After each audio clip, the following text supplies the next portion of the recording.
नमस्कार, स्वागत है आपका हमारे चैनल पर। काशी विश्वनाथ कॉरिडोर के लोकार्पण के बाद अब रवीश कुमार की बौखलाहट सामने आई है, जहां एक तरफ एनडीटीवी की टीआरपी गिरती हुई नजर आ रही है, तो वहीं दूसरी तरफ काशी विश्वनाथ कॉरिडोर से बौखलाए हुए हैं रवीश कुमार। रवीश कुमार का कहना है कि देश में कितनी ज्यादा महंगाई है, जिसे कवर करने के लिए अलग अलग राज्यों के लिए एक न्यूज चैनल के पास काफी ज्यादा कैमरे होने चाहिए, 55 से डबल यानी कि 110 कैमरों की जरूरत पड़ेगी। हमारे पास कैमरे नहीं है, हम प्राइम टाइम भी एक ही कैमरे से करते हैं। और फिर उसके बाद ये जो बौखलाहट है रवीश कुमार की, इस पर उन्होंने डीडी न्यूज को घेरने का प्रयास किया और कहा कि डीडी न्यूज के पास 55 कैमरे हैं, तो देश के प्रधानमंत्री मोदी जी के फंक्शन में ही क्यों लगाए गए? डीडी न्यूज जनता के महंगाई का जो इशू है उसको कवर क्यों नहीं कर रहा है? आपको बता दें कि जहां एक चैनल यानी कि डीडी न्यूज जो है वो सरकारी न्यूज चैनल है और वो सरकार की हर अपडेट को अगर दिखा रहा है, काशी विश्वनाथ कॉरिडोर की जो लाइव फुटेज थी वो सबसे पहले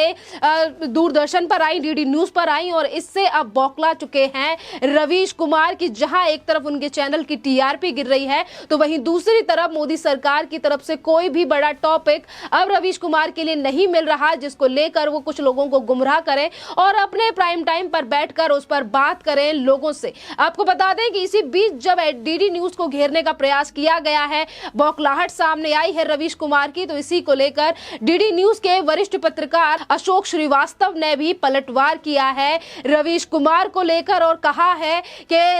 ये जो बौखलाहट है वो रवीश कुमार के पेट में दर्द इसीलिए है क्योंकि आज जनता ने रवीश कुमार और रवीश कुमार के चैनल की टीआरपी जो है वो काफी ज्यादा डाउन कर दी है। आज इस लायक भी चैनल नहीं है कि वो राज्यसभा या फिर प्रधानमंत्री के घर पर जाकर चैनल की लॉन्च पार्टी करें, संसद में जाकर पार्टियां करें। अब वैसा माहौल नहीं है।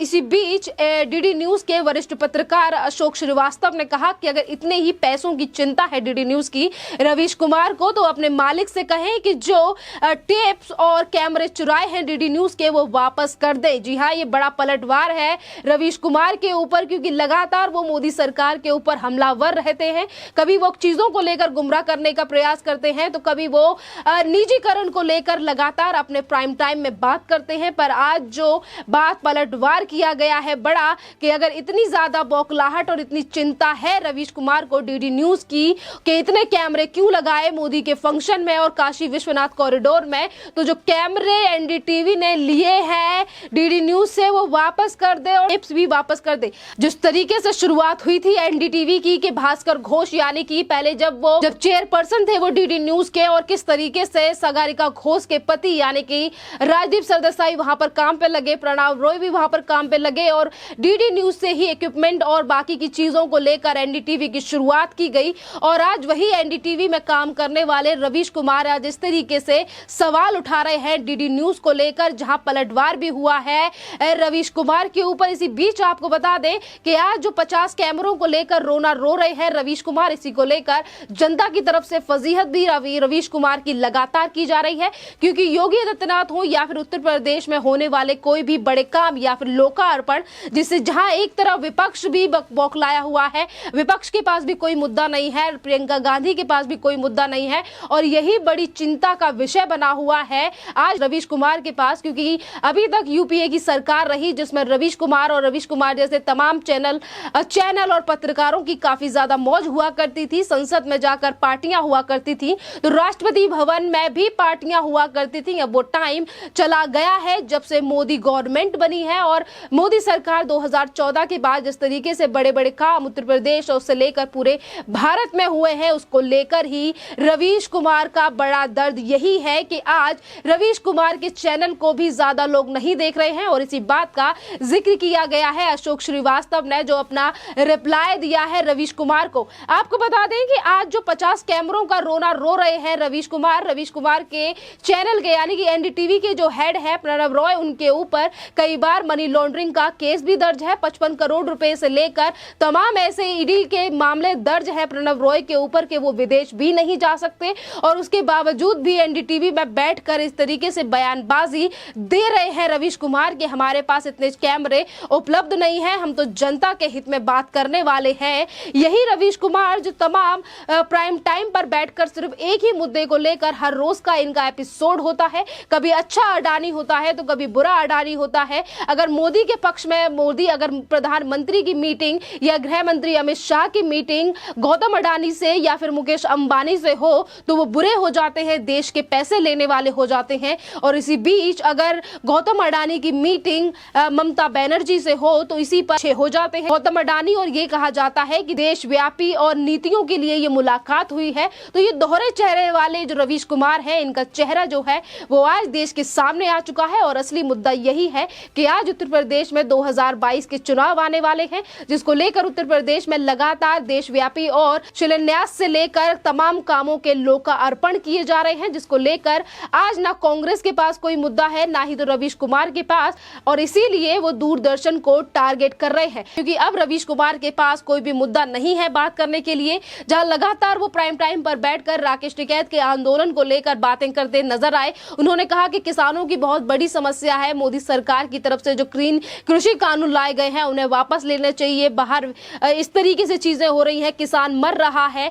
तमाम ये किसान है। राकेश टिकैत के लेकर किस तरीके से राजनीति की गई रवीश कुमार की तरफ से, बार बार पर किसानों का नाम लेकर प्राइम टाइम शो तो किया रवीश कुमार ने, पर इसी आंदोलन में जब एक निहत्थे दलित की हत्या कर दी जाती है, इस वेस्ट बंगाल से आई हुई लड़की का रेप कर दिया जाता है, पर उस मुद्दे को रवीश कुमार अपने प्राइम टाइम में नहीं लेते। अब वो आंदोलन भी खत्म हो चुका है, जिसके दौरान राकेश टिकैत कभी केंद्र सरकार को धमकी दे रहे थे या फिर राकेश टिकैत रवीश कुमार के लिए हर दूसरे दिन की हेडलाइन दे दिया करते थे कि आज किसान आंदोलन में ये हुआ तो ये हुआ। पर आज अगर कोई मुद्दा है नहीं, उत्तर प्रदेश में लगातार काम हो रहा है। अगर भारत से बाहर भी देखें तो मोदी की लोकप्रियता दिन प्रतिदिन बढ़ती जा रही है, जो कि बड़ा कारण और पेट में दर्द बढ़ने का कारण भी यही है रवीश कुमार का। और आज जिस चैनल को लेकर वो बात उठा रहे हैं वो चैनल सबसे ज्यादा पुराना है, सरकारी चैनल है दूरदर्शन, जो हमेशा ही गवर्नमेंट में हो रहे कामों को, सरकार में किस तरीके से काम है, प्रधानमंत्री कहां का दौरा कर रहे हैं,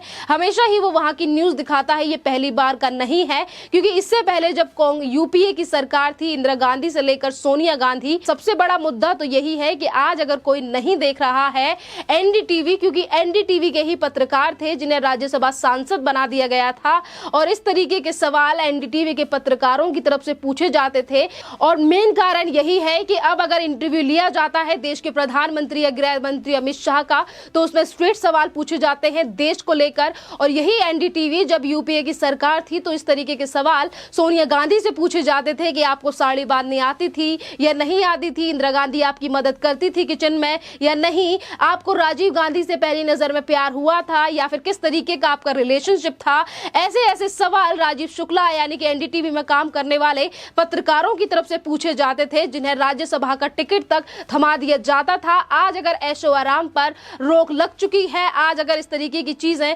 सरकार की तरफ से प्रोवाइड नहीं कराई जा रही हैं चाटुकारिता करने वाली मीडिया के लिए, तो आज सबसे बड़ा मर्ज यही बना हुआ है रवीश कुमार के लिए। और यही बड़ा कारण है कि अब रवीश कुमार को यूपीए सरकार जैसी फैसिलिटीज नहीं मिल रही हैं, तो वो प्राइम टाइम में आकर हमेशा ही अपना रोना रोते हैं। और इसीलिए उनकी तरफ से कहा गया कि हमारे पास इतने कैमरे नहीं हैं, मैं प्राइम टाइम भी एक ही कैमरे से करता हूं। आज जो एक कैमरे का रोना रो रहे हैं ये वही रवीश कुमार हैं, जिन्होंने 26/11 से लेकर कई ऐसी आतंकी घटनाएं हैं जिनको सिर्फ 1 मिनट तक अपने चैनल पर दिखाया। और आज अगर इनके चैनल पर प्रतिबंध लगाने की बात भी की जाती है, वो इसीलिए की जाती है क्योंकि फंडिंग को लेकर भी प्रणव रॉय और उनकी पत्नी राधिका रॉय पर कई आरोप लग चुके हैं, जिसको लेकर एजेंसियां जांच कर रही हैं। पर उसके बावजूद भी फ्रॉड न्यूज दिखाने के चक्कर में भी एनडीटीवी के ऊपर कई केस हो चुके हैं, जो न्यूज दिखाने के बावजूद भी ट्वीटों को डिलीट कर दिया जाता है। यही एनडीटीवी चैनल है जिसने 2020 16 जून को हमारे सैनिकों को लेकर लद्दाख